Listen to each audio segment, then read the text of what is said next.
Hi friends, welcome to my channel. நம்ம சேனலில் இன்றைக்கி சௌச்சௌ வச்சு ஒரு அருமையான கூட்டு ரெசிபி தாங்க எப்படி செய்கிறதுன்னு பார்க்க போகிறோம். இந்த ஒரு கூட்டு மட்டும் இருந்தால் போதுங்க, குழம்பு எதுவுமே செய்ய தேவையில்லை. சாதத்தோடு பரட்டி சாப்பிட்றதுக்கும், இட்லி தோசை கூட சைடிஷாக வச்சு சாப்பிட்றதுக்கும், சப்பாத்தி கூட தொட்டுக்கிறதுக்குமே ரொம்பவே அருமையான காம்பினேஷனுங்க. அதுவும் வெறும் இந்த கூட்டு வச்சு ரைஸ்க்கு வெறும் ரசம் மட்டும் வச்சா போதுங்க, வேணும்னு கேட்டு வாங்கி சாப்பிடுவாங்க. வாங்க சட்டுன்னு வீடியோக்குள்ளே போய் இதை எப்படி செய்கிறதுன்னு பார்க்கலாம். 2 சௌச்சௌவை எடுத்துருக்கிறேன். இது ஒரு 400 கிராம் கிட்ட இருக்கும். இதுக்கு ஒரு 50லேருந்து 75 கிராம் அளவு பாசிப்பருப்பை தண்ணியில் 2 தடவை கழுவிட்டு ஒரு 5 நிமிஷம் பக்கம் ஊற வச்சுருக்கிறேன். இந்த மாதிரி பாசிப்பருப்பை ஊற வச்சுட்டு செய்யும்போது காயும் பருப்பும் ஒரே ஈவனாக வெந்து வரும். அதனால் பருப்பை ஒரு 5 நிமிஷமாவது ஊற வச்சுக்கோங்க. இப்போ சௌச்சௌ தோல் எல்லாத்தையும் பீல் ஆஃப் பண்ணிடலாம். பீல் ஆஃப் பண்ணிவிட்டு நடுவில் ஒரு ஸ்கின் மாதிரி இருக்கும், அதை கட் பண்ணி எடுத்துடணும். அதோடு சேர்த்து போட்டோன்னா காய் லைட்டாக துவப்பாக இருக்கும். அதுவும் இல்லாமல் சீக்கிரமாக கெட்டு போயிடும். இது அந்த விதை இருக்குல்ல, விதையோடு சேர்ந்து ஒரு ஸ்கின் மாதிரி லேயர் மாதிரி இருக்கும். அதை ஃபுல்லாமே கட் பண்ணி எடுத்துருங்க. அந்த விதையோடு சேர்த்து ரிமூவ் பண்ணிவிடுங்க.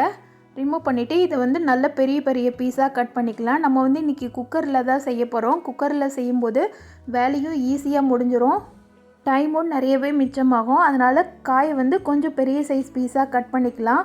கட் பண்ணிவிட்டு இதை குக்கரில் சேர்த்துடலாம். இது கூடவே நம்ம கழுவி வச்சுருக்கிற பருப்பையும் சேர்த்துடலாம். பாசிப்பருப்புக்கு ஒரு டம்ளர் அளவு தண்ணி ஊற்றி ஊற வச்சுருக்கிறேன். அந்த தண்ணியோடையே சேர்த்துக்கிறேன். சௌச்சௌ பார்த்திங்கன்னா சீக்கிரமே வேகக்கூடிய காய். அதே நேரம் பருப்பு கொஞ்சம் நல்லா குலைவாக வெந்து வரணும். அதனால் பருப்பை லைட்டாக ஒரு 5 நிமிஷம் வரைக்கும் ஊற வச்சுட்டு சேர்த்திங்கன்னா ரெண்டுமே ஒரே ஈவனில் வெந்து வரும். இது கூட ஒரு ஸ்பூன் அளவு மஞ்சத்தூளும் காய்க்கு தேவையான அளவு உப்பும் சேர்த்து ஒரு முறை நல்லா கலந்து விட்டுடுங்க. கலந்து விட்டு குக்கரில் ஜஸ்ட்டு ஒரு 3 விசில் மட்டும் வச்சு எடுத்தால் போதும்.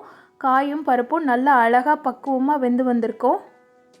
இது ஒரு 3 விசில் வச்சு எடுத்துக்கலாம்.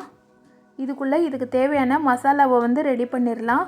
ஒரு கைப்பிடி அளவு தேங்காய் எடுத்துருக்கிறேன். 400 கிராம் அளவு சௌச்சௌவுக்கு ஒரு கைப்பிடி அளவு தேங்காய் கரெக்டாக இருக்கும்.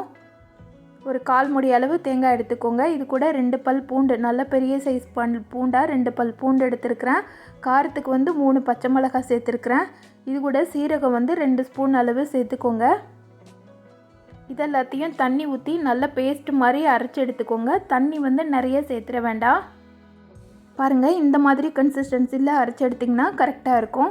இப்போ கடையை சூடு பண்ணிக்கலாம். அதில் 2 ஸ்பூன் அளவு எண்ணெய் சேர்த்துக்கலாம்.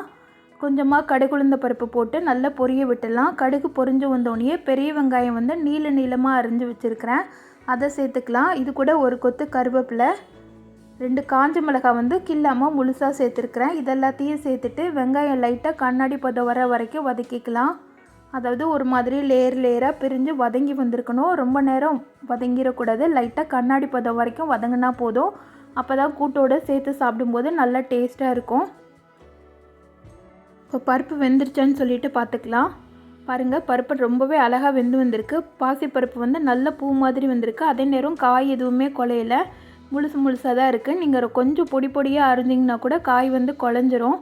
இது தண்ணி காயினால் சீக்கிரமே குழஞ்சி வந்துடும். அதனால் கொஞ்சம் பெரிய சைஸாகவே கட் பண்ணிக்கோங்க. இப்போ வதங்கின வெங்காயத்தோடு நம்ம வேக வச்சுருக்கிற பருப்பையும் காயையும் சேர்த்துடலாம். இது கூட நம்ம அரைச்சி வச்சுருக்கிற தேங்காய் பேஸ்ட்டையும் சேர்த்துடலாம்.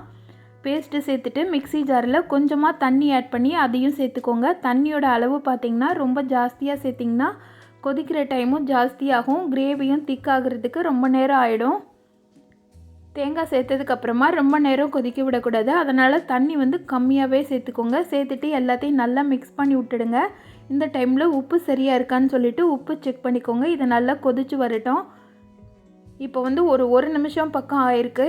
இதில் நம்ம பாசிப்பருப்பு சேர்த்துருக்கிறதுனால அடியில் கடாயில் ஒட்டுறதுக்கு சான்ஸ் இருக்குது. அதனால் இடையில கிளறி விடுங்க. இது கொதிக்கிறதுக்கு பார்த்திங்கன்னா ஒரு 2லேருந்து 3 நிமிஷம் மட்டும் கொதிச்சா போதுங்க. மீடியம் ஃப்ளேமில் வச்சு கொதிக்க விடுங்க. தேங்காய் சேர்த்ததுக்கப்புறமா ரொம்ப நேரம் கொதிக்க விடக்கூடாது. அதனால் தண்ணியோட அளவு கரெக்டான அளவு ஊற்றுனிங்கன்னா ஈஸியாக கிரேவி நல்லா திக்காக ஆரம்பிச்சிரும். இப்போ பார்த்திங்கன்னா ஒரு 3 நிமிஷம் கிட்ட மீடியம் ஃப்ளேமில் வச்சு நல்லா கொதிக்க வச்சு எடுத்துருக்கிறேன். கூட்டு நல்லாவே திக்காக ஆரம்பிச்சிருச்சு. இது பார்க்குறதுக்கு தான் தண்ணியாக இருக்கிற மாதிரி இருக்கும். ஒரு 2 நிமிஷம் ஆற வச்சுட்டு பார்த்திங்கன்னா நல்லாவே கெட்டியாக இருக்கும். இது ஓரளவுக்கு வெதுன்னு சூடில் இருக்குது. எவ்வளவு திக்காக இருக்குது பாருங்கள். இந்த ஒரு கூட்டு மட்டும் இருந்தால் போதுங்க. சைடிஷ்ஷாக வேறு எதுவுமே தேவைப்படாது. இது ரொம்பவே டேஸ்ட்டாக இருக்கும். ஈஸியாக செய்யக்கூடியது. டிஃபன் பாக்ஸில் கட்டுறதுக்கு ரொம்பவே வசதியானதும் கூட. ஒரு ஹெல்த்தியான ரெசிப்பியும் கூட. இந்த ரெசிப்பியை நான் சொன்ன மெத்தடில் நீங்களும் செய்து பார்த்துட்டு எப்படி இருந்துச்சுன்னு கமெண்ட் பண்ணுங்கள். இந்த வீடியோ பிடிச்சிருந்ததுன்னா இந்த வீடியோக்கு லைக் பண்ணி சேனலை சப்ஸ்கிரைப் பண்ணிவிடுங்க. Thank you friends.